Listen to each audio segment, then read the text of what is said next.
going on there, tubers? I wanted to give you another update on the KTM here, and I'm going to go through everything from start to finish and everything like that.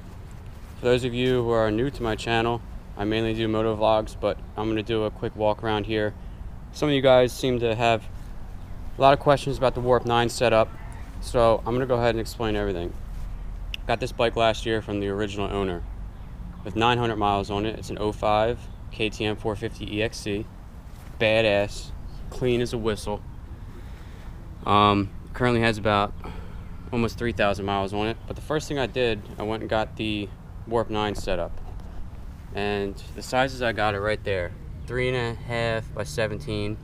And the back, I went with the 4.25 by 17. And the reason I did that is I had this same bike, but a 2006, a couple years ago. And it had the 5-inch Excel rim on it, 5-inch wide. They squeezed a 160 tire on it, and I mean, the chain was so close to the tire, and I didn't want to run into that issue with this bike. It is still pretty close, but it does not hit. I haven't seen any marks from the chain on here, but I also keep my chain where it should be. I went with the Cush hub for a couple reasons. I'm riding it on the street.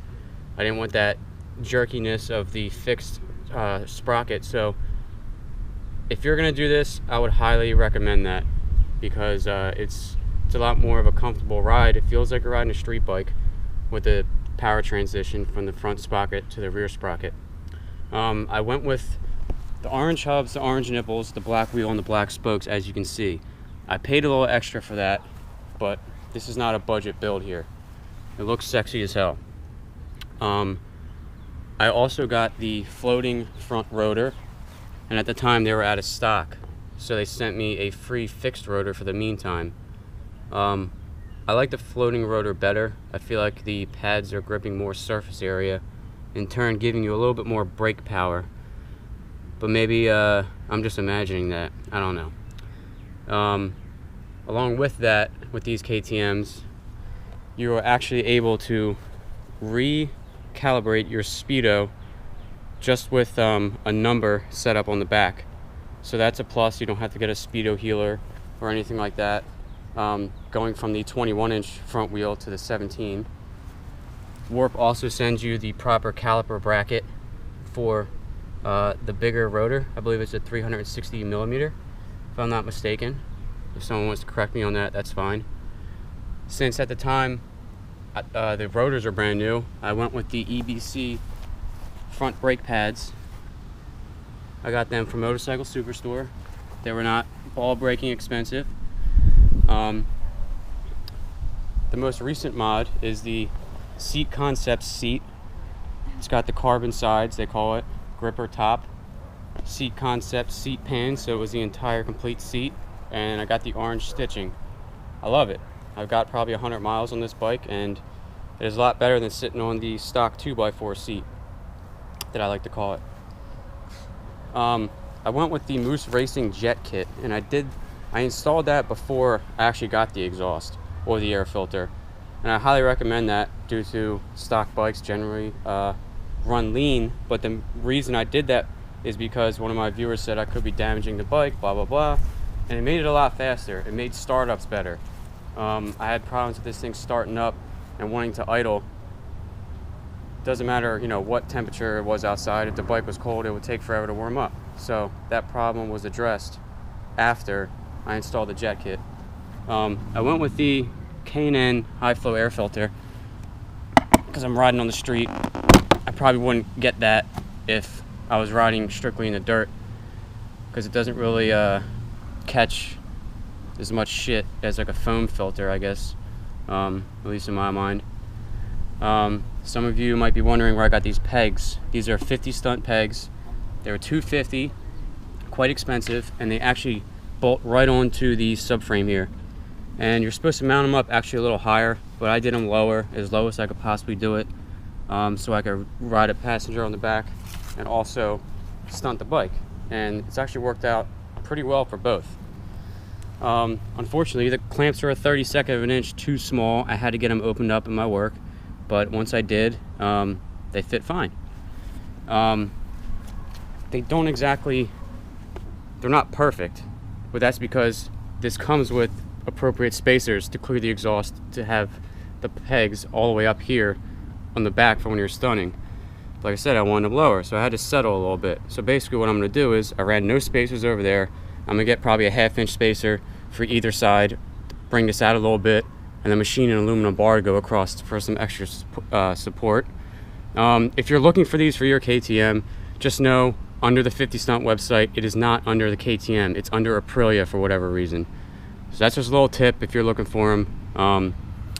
Had to cut a whole bunch of stuff to make it fit, but it's not, you know what I mean? It's not too crazy. It still looks fairly stock. I only cut enough, as much as I had to. I mean, I cut a little bit too much there, but whatever. I had to cut all this back here.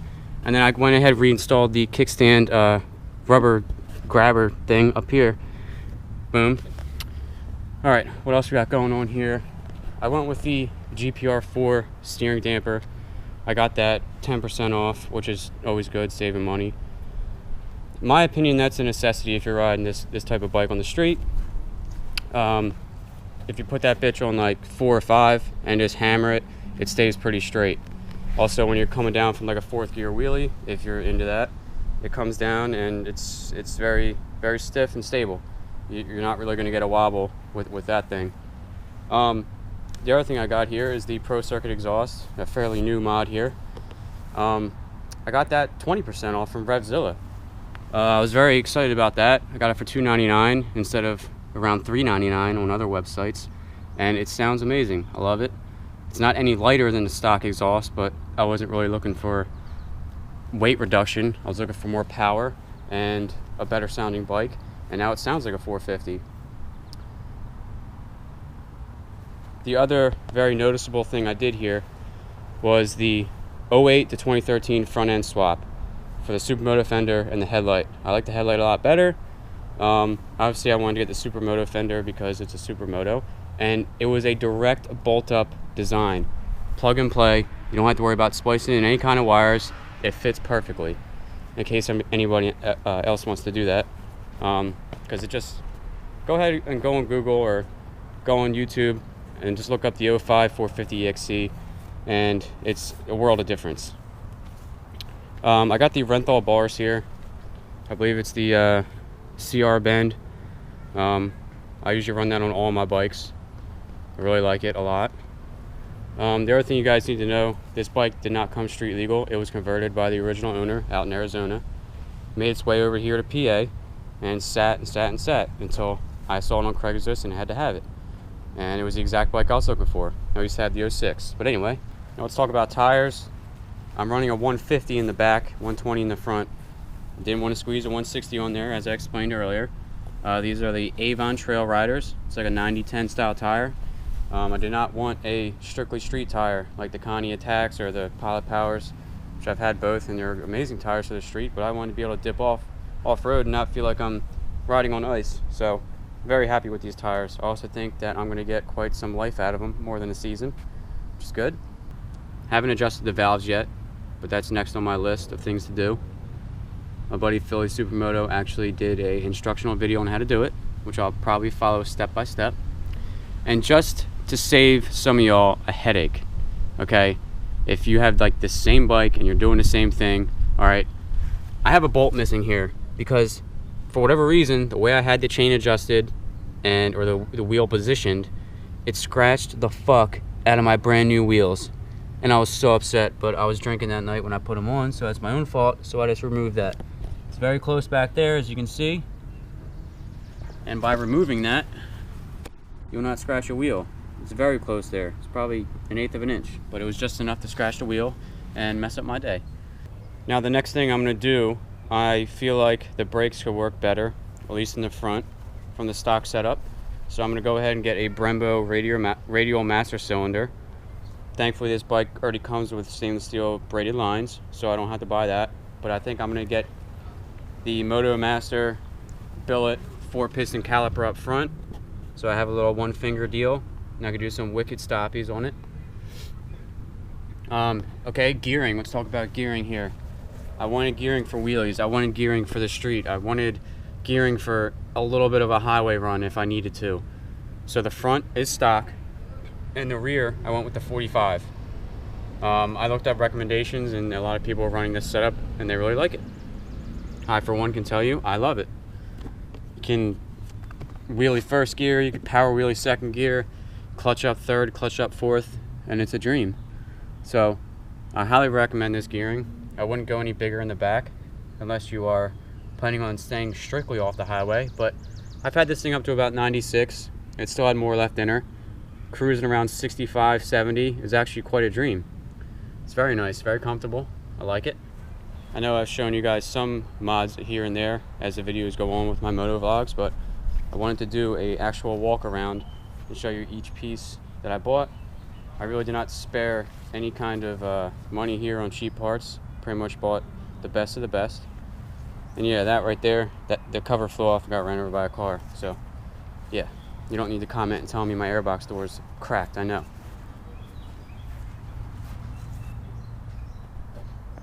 Alright tubers, that's all. Over and out.